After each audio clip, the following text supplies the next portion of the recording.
All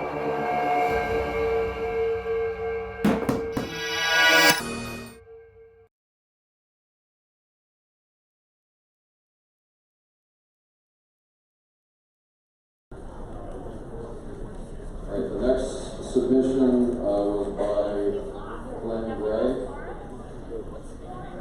Quorum is 25%. Quorum is 25%. Damn it. Quorum is 25%. All right, let's see. Is Glenn here to present on his amendment? 5 minutes, Brian? Yes.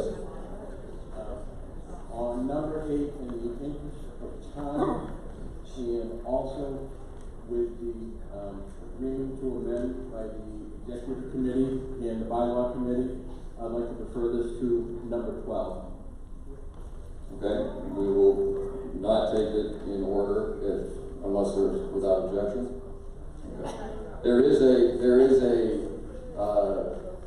different amendment that addresses the same issue, which is why I think he's proposing that we move it. So that was number 8, and now is 9 was withdrawn by the sponsor. 10 is proposed by Scott Maltzy. 5 minutes ago. So let's go straight to a vote. Let's go with a voice vote first. All in favor of the amendment that was proposed by Scott Maltzy, please say aye. Aye. Any opposed? All right.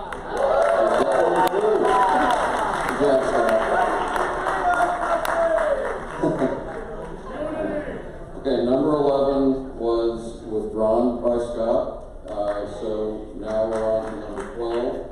And this is the amendment that was proposed by the bylaws committee and was recommended by the executive committee. And let's see. You'll speak to it? Okay. The chairman will speak to that. 5 minutes, Brian? Yeah. I won't need 5 minutes. This amendment is something where we've had certain people in the past who are not legitimate candidates in federal elections, such as the U.S. Senate, and when any of whether it be the state party or any of the county parties schedule a debate, they schedule it with the candidates who've announced. And all of a sudden somebody shows up out of nowhere who has no support. He just wants to be on the stage with the real candidates. And when he isn't included or she isn't included, they sue the state party or they sue the county parties. And we end up spending tens of thousands of dollars defending, and we always win, but one of the things that will strengthen our case and allow us to immediately go to summary judgment in these cases when they sue is if we have it in our bylaws that you have to meet certain criteria in which to be included in a debate. So that's what this is all about. It's all about saving us a whole bunch of money when crazy people sue us.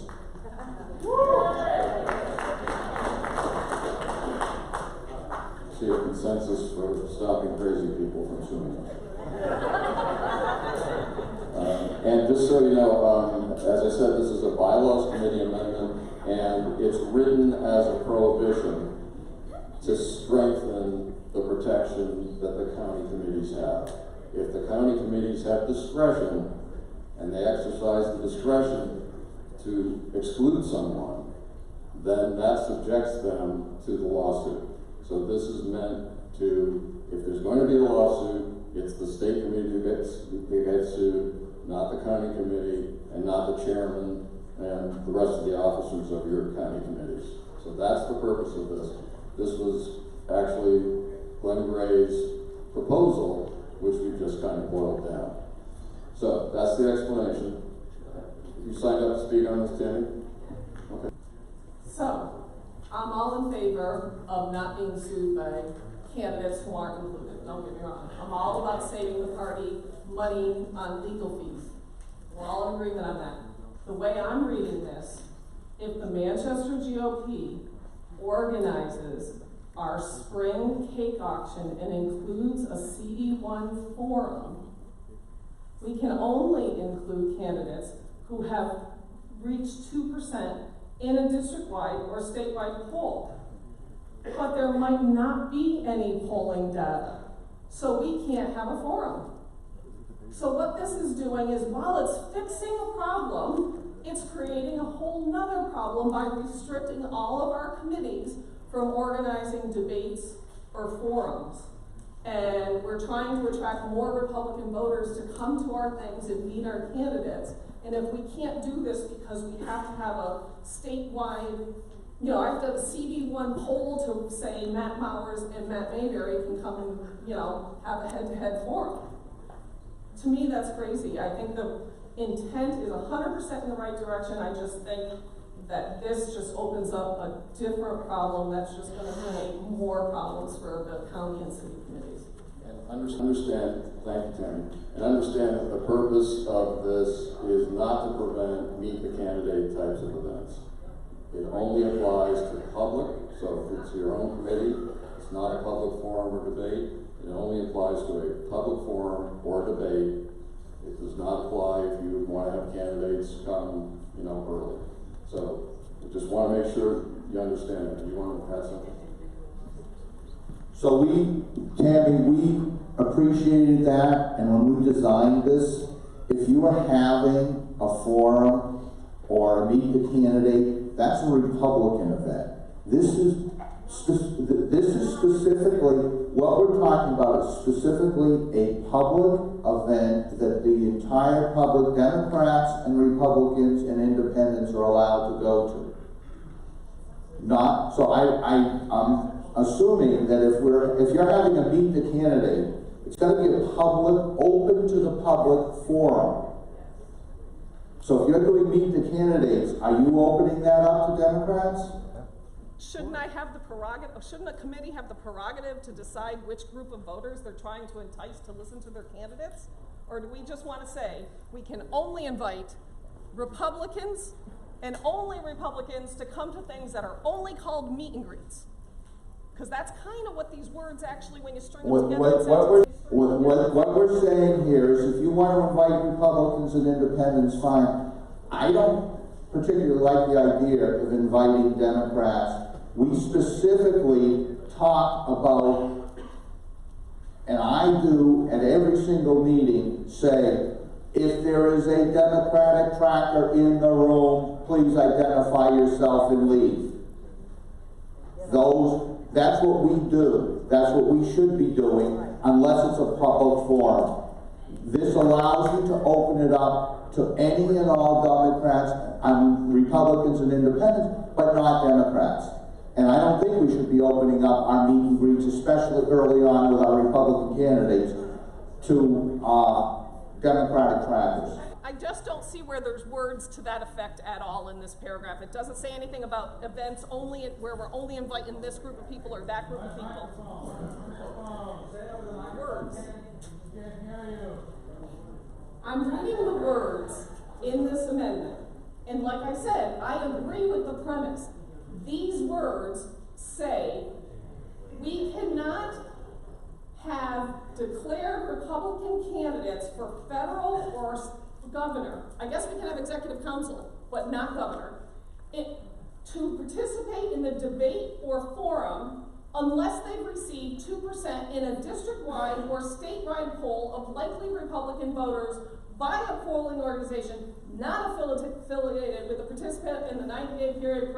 Okay, so we have to have a 2% number in a poll 90 days ago by some other organization, but there could be none.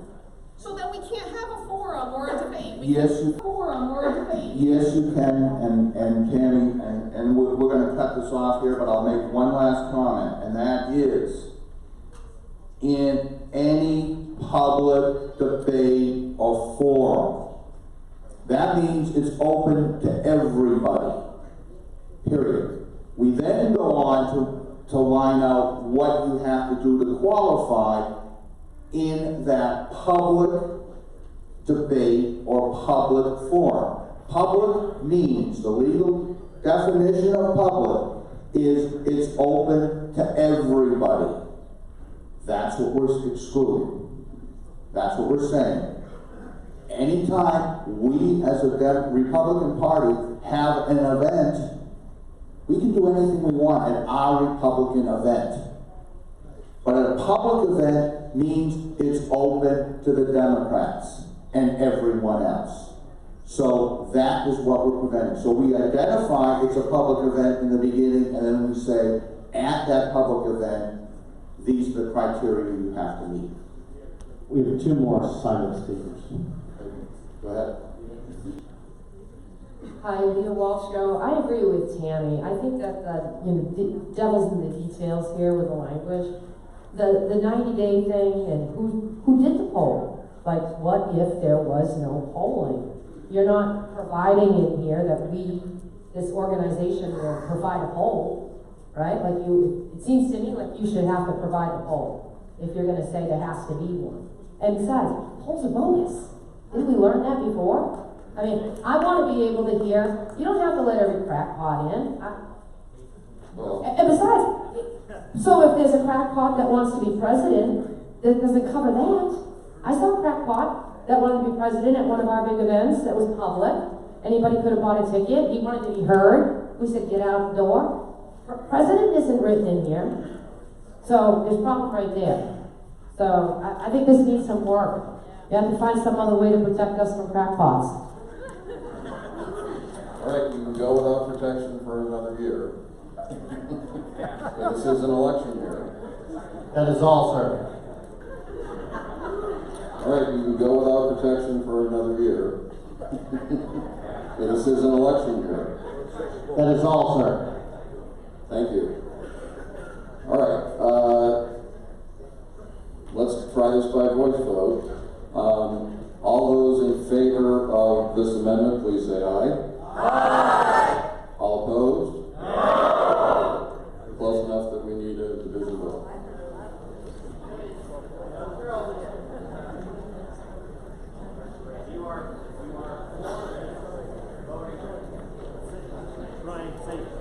If you are voting for this amendment, you will now raise your red card. You are for this amendment. Please raise it up now.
Your attention. All who are opposed to this amendment, please raise your credentials now. You're opposed.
result of the vote, 99 yes, 71 no, the amendment fails.